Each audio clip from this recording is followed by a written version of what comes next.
Welcome to Conscious Conversations, a place where East meets West, a place where conversations and ideas will challenge your minds, expand your consciousness, awaken your heart, and make you think more deeply about yourself and the world.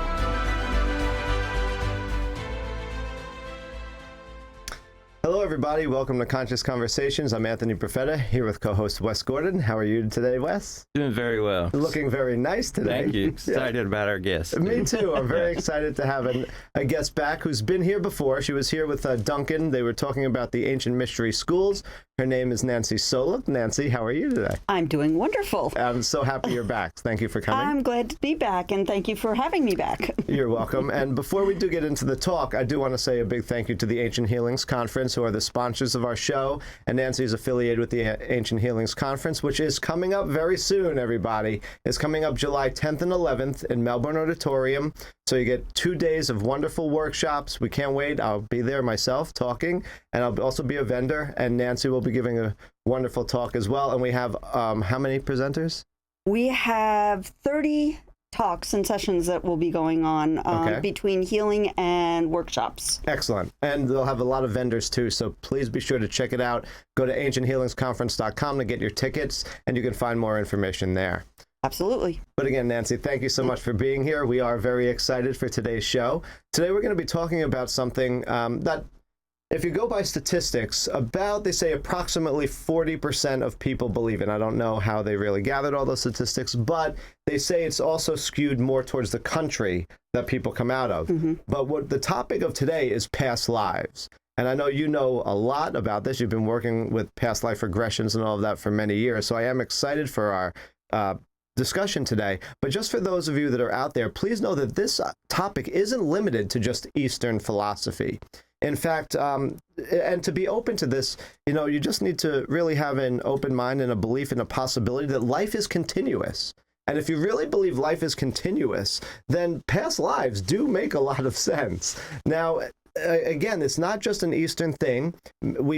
Me and Wes have discussed on the reincarnation show. If you want to go back and check that out, we did discuss a little bit on this topic, and we talked about how reincarnation and past lives can possibly be found in the Bible and Western traditions, and even Greek philosophers spoke about past lives, one of them being Plato, who was big into this whole idea of past lives and coming back over and over again, who he actually linked it up to his teacher and mentor, who was Socrates. And in Phaedo, which is one of the writings of Plato, he actually recalls Socrates being on his deathbed. And Socrates says, "I am confident in the belief that there truly is such a thing as living again." And he says that the living arise from the dead, and that there are dead who are on this planet who are, again, living. And so he did believe in this idea of coming back and doing this. It's not just like a one-time go-around. Mm-hmm. So Nancy, could you share a little bit more on past lives and how you actually started getting into all of this and the work you do?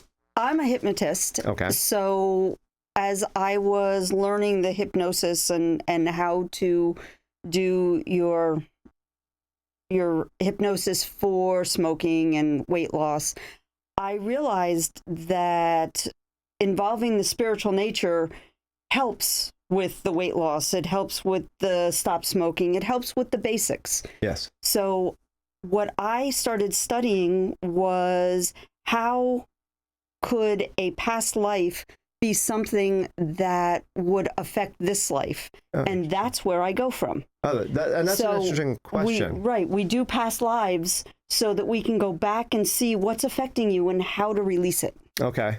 And so it was through the hypnosis that you actually got into the past lives? Did you have an inkling of the possibility of past lives prior to that? Or I've always known that I've lived a few lives. When I actually did the past lives and they said, well, you've had 1,149 lives. Whoa. I realized, I've been around a while. But I've only touched on, through my regressions, I've only touched on about 10 of them. Okay. So. And can you explain a little bit for the listeners what a regression actually is? Okay, so what we do is we put you into a very relaxed state. and let your mind drift and your subconscious open and take you back to a younger you. Then once you're comfortable with the younger you, take you back to before you were you, and then back to wherever your subconscious mind thinks you needs to go. Right. Okay. The subconscious mind will usually take you someplace where you have to heal, something that is affecting this life. Okay. It might be a really happy life, or it might be a really rough life. Right. But it's something that it wants you to see so that you can take something back with you. Yeah, and there's some lesson or some thing that we need to learn or that we're working through in this lifetime that's connected to that. Absolutely. Because now through my meditation training, like with Jack Kornfield and all of that, he did past life regressions a lot. He works with them a lot. And he's into psychology. He got his psych degree from Stanford. But he would say that, you know, the soul or the subconscious mind is sort of like a soul memory that carries the memories of all these past incarnations and lifetimes that someone has gone through. Absolutely. Your subconscious mind knows everything about you, everything you've been through in this life, in past lives, in other dimensional lives, in everything that your soul has experienced, your subconscious mind can remember. Okay, interesting. Wes, what do you think about past lives and this whole concept? Hey, I mean, I don't kind of weigh on either side. I'm a natural skeptic. Right. But I have experienced certain things in my life that I had a knack for that I couldn't figure out why that was so easy. Right, yeah. You know, like catching fish with a cast net. It was very easy. I took a liking to Indian food like I've been eating it my whole life, and I'm from Kentucky, so I'm like, that didn't make any sense to me. Yeah. And I've, you know, experienced meeting people, and they seem to have an energy about them that I can somewhat perceive, and a lot of times I do feel like certain people, like, you know, some people's like, wow, you definitely were living in the Western era. I can still see that energy around you because it's just there, even where, you know, if they don't even resonate with it, you can still tell it about them. And, you know, a lot more than that, but I'm just one example. No, those are excellent examples. So Nancy, also, do you sort of feel that when you are with a client, because Wes is bringing up an interesting point here, like, if we have a connection to something, like let's say it is Indian cuisine, or maybe we're very drawn for some reason to an Asian culture or something like that, do you are you able to help them maybe tap into that more, or is that just like the subconscious mind already coming through and giving them access to these memories? That is access. You've already got the access to those memories, but what we do is if the subconscious mind is ready to take you there, then it will take you back to why. Okay. Why you like that Indian food, why it's a part of who you are. It takes you back to that life so that you can experience why it is and bring those happy feelings even more into who you are. Right. So things that you've done in the past affect who you are now. Oh, yeah. They carry over. They carry over, not everything, but some things. You have what's called cell memory. Right. And your cells remember what happened to you. So if you had an injury in a past life, you might have a pain in this life. Okay. People who claim, oh my gosh, my knee hurts. There's no reason why my knee hurts. We do a past life regression. We go back to a life where they hurt their knee. And we release that trauma, and they come back, and their knee may not happen right away, but their knee gets better. Yeah. You're bringing up a very interesting point, which I was going to save till later in the conversation, and I will, because we need to take a break in a moment. But there is evidence of, like, children who have come into this lifetime with, like, marks of, like, a traumatic death. Maybe they were shot or something like that, and they come into this lifetime actually bearing a birthmark in the area where maybe they were wounded. So I find this topic very, very interesting. I have one. Really? Or I had one. It's now gone. Okay. Wow. So you healed it, or? I visited the life. I saw what happened. And within 6 months, it disappeared. Wow. That's very, very interesting stuff here. But we do need to take a quick break here. Please stay with us. We're going to continue this very interesting topic on past lives. When we come back, talk more about maybe why it's a good thing we don't remember all these past lives, and much more to come. So stay tuned. Welcome back to Conscious Conversations, here with Wes Gordon and our special guest, Nancy Solook. And today we're talking about past lives. And Nancy's a sort of specialist in past lives. She's got into it through hypnosis and does past life regressions. So, Nancy, the big question for many people out there probably is, well, if I have all these soul memories, if I've had all these lifetimes, why don't I remember them all? And what is your perspective or point of view on that? Well, the thought is that we come into this life to live this physical life with what we've planned through this life. We come down, we disconnect from everything, and then we learn our way back up. Okay. We learn how to connect, and we learn how to make that connection with divine, with the angels, with ourselves, right, and learn who we are.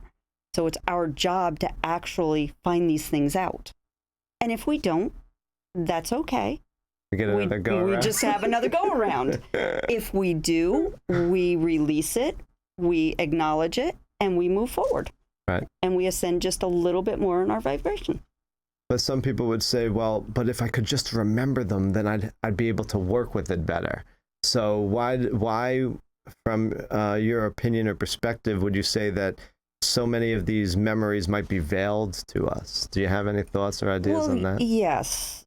It would be really difficult for a 13-year-old to have a memory of being a knight and jousting and crossing deserts and going to crusades, and that would be hard for that developing soul, right, in this world. So the subconscious gives you what you can take. You'll remember things in your dreams. You'll have deja vu.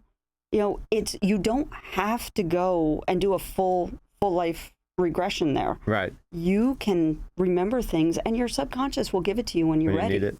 Yeah, I can see that point. I see what you're saying about how it could be very sort of difficult if you did, because I mean, let's say we did remember all our past lives, and let's say you're saying, you were in some battle or in some war, and you slaughtered and killed all of these people. That could be almost like paralyzing in this lifetime. Like, oh my God, I'm such a bad person, or you might be carrying guilt and shame about all of those past actions, and it might be like not even helpful to you in this lifetime. Absolutely. Because now you're just sort of like lost in it. Or on the vice versa, let's say you're you were Julius Caesar or Cleopatra, and now in this lifetime you're just Joe Schmo trying to climb up like some corporate ladder, and you're not even paying a bill. You're like, oh my God, in the past I built empires. I was so amazing. What's wrong with me? Right. So yeah, that would be a very sort of difficult thing to move through if we did. Now, when children are born, they have full memory. Okay. Yes, that's an excellent point. There are children who can remember their past lives, can remember who they were, can remember what they did. And as they grow into society tells them they're wrong. Yeah. Or that's your imaginary friend, or you're making this up. So they tend to forget, and they have to learn again. Right. And you're going into exactly where I was going to lead this conversation in terms of, well, is there any proof about there being past lives, or is there any research, or what is science? Can science confirm any of this? And when you were saying about children, I do know that there is a doctor, Dr. Ian Stevenson, who worked for the University of Virginia for 50 years, for University of Virginia Medical School. He's a medical MD doctor, not just, he went to school. He's a very intelligent man. 50 years studying case studies of children who came in claiming, my family is not my true family, my name is not my name, and would give these sort of nuggets of information that he can actually go back and document and find that what they were saying was like authentic and real. Like they talk about being Joe Smith in like Virginia somewhere, and they go back and he'd find the gravestone of these people, and everything the child was saying was like accurate. Well, I've done regressions where people have looked up the information that they gave after the regression, and they have found historical parts of it. Wow. So, and some of them have been, you say, oh, well, you probably read that or you learned that in history. Some of these regressions we wouldn't have learned about. Yes. Yes, it happened. Yes, it was history, but it's not something that was in the forefront of history. So us as Americans probably wouldn't know it. Right. And these people came through with just details like you wouldn't believe. Yeah, that's amazing. I mean, again, going back to children, like you said, they sort of get repressed and shut down. Dr. Ian Stevenson said that up to about 7 years of age, they can recall these things. They can have flashes, memories, but then they do begin to be shut down. But there are two interesting cases, one being that young boy and another being a gentleman where they... Jeffrey Keane was one of them who saw himself. He went to the Battle of Gettysburg, the area, and he began to have like panic attacks, and he began to like hyperventilate. And it's like he wasn't understanding why I was so overwhelmed. And he went to the doctors. They said, "There's nothing wrong with you." And so he went to a hypnotist, I believe. And in the regression, it came through that he was one of the soldiers on this battlefield and died there. And the other very interesting case is James Lenninger, I think is his name, a young boy who at like 2 years old began to have nightmares in his bed, and he used to wake up screaming and flailing in the bed. The airplane's on fire, I'm trapped, and all of these sort of things. And then and all this information was coming through. He'd play with toys and do like battles and all this stuff. And his mother and him were in a toy store. And there was a model of a World War II plane that he knew exactly the plane was a Corsair and came from World War II. And the mother said, yeah, there's even a little bomb on the plane. He said, Mom, that's not a bomb, that's a DWAP tank. And they're like, what the hell's a DWAP tank? And they went, look, and that's like an extra tank for gasoline that is actually called a DWAP tank. And he knew the actual name for this thing. And there was like no explanation on why that could possibly be the case. And his father ended up taking him to like a veterans gathering for World War II vets. And he knew one of the speakers there. And he went up and told this old man everything about his life and who his friends were. And there was no way this little boy could have knew this stuff. So it's really, really interesting when you do start diving down that there actually is scientific evidence that can, in some cases, support this idea. In many Eastern countries, they do run with this. Like in India and Asia, they believe that this is definitely a truth. It's a part of the culture. Yeah, it's a part of their culture. So it's more accepted there. But here in the United States, there is some cases and evidence of true past life experiences. I know that I've come across a few. I've been doing this for about 5 years, and I've come across a few that I say absolutely that's what it was. Right. They live that life. They've been there. And in all honesty, when we go through, we acknowledge it, we look at it, we release any trauma that might have been there. They come back and they feel better because they're not carrying that heaviness with them anymore. Now, is this regressions and these memories accessible to everyone? Absolutely. Okay, so, but in some cases, will it take maybe like, do you just come for one session, or are there some cases where a person might need more to break through, or how does that work? It really depends on the person and what they're willing to do. Okay. If they want to do this, if they want to go back into a past life, and there's a clear pathway to the past life, we can get there. Okay.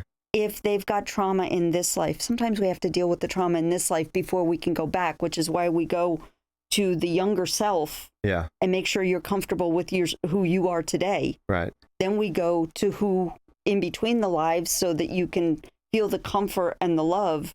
Yes. And then we push back to the past lives. Yeah, I definitely understand that. In fact, when, like I said, when I was doing some work with Jack Kornfield, he would say that people with trauma, the number one thing to really help them open up and access this is they have to feel safe and comfortable. Absolutely. So if they might be coming to me for somebody for the first time and, you know, and they're just maybe unsure. They may not get there on the first time. Right. And that's not to say that they won't. No. So it could be one session, it could be two, it could be as many as you want. Yeah, I also find that some people who are like very over analytical, like, you know, an engineer type of person who begins to question everything that comes up in their mind, and they begin to say, well, maybe I'm just making this up. They sort of struggle. That's what hypnosis is for, because hypnosis puts you into that trance state. Right. And it puts you into that state where that conscious mind isn't judging. Okay. Right. So that's the best part of having the hypnotic trance. Okay. Because that conscious mind is out there and just letting it flow. Yeah. It doesn't get involved. Excellent. Until when you come back, it goes, no way. Right. No. Mm-mm.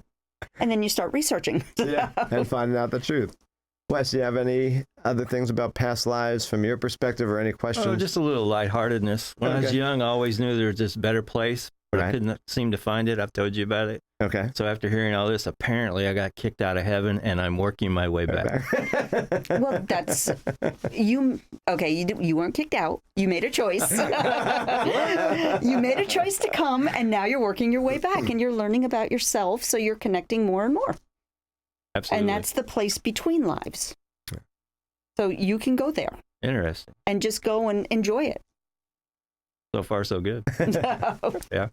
Well, thank you so much, Nancy. We really appreciate you. How can people find you, or where can they find you, or how can they contact you if they want to learn more, or maybe even get a past life regression? Well, I've got a website, which is Nangamai Hypnosis. So maybe you should spell that. It's Nangamai Hypnosis. Yep. And it gives, our address is 1680 A1A, Suite 4 in Satellite Beach. Excellent. And we're there 6 days a week. So at any point, if anybody's interested, you can just go to the website. You can give us a call. You can, however you want to get in touch with us. And, we're there for you. And we're there to do this because in my eyes, this is one of the greatest healing tools that we have. Excellent. I really do believe that. I believe that it is very healing in its power. But we do thank you so much for today. And everybody, again, please know the Ancient Healings Conference, where you can see Nancy. And myself. I am doing a past life regression at the Ancient Healings Conference. So excellent. So you can get access to it there. Check it out, firsthand experience. It's coming up again July 11th and 10th and 11th in Melbourne Auditorium. And you can find out more about it at the ancienthealingsconference.com. So please go there. Thank you all. We love you all. And we'll see you again next week. Bye-bye.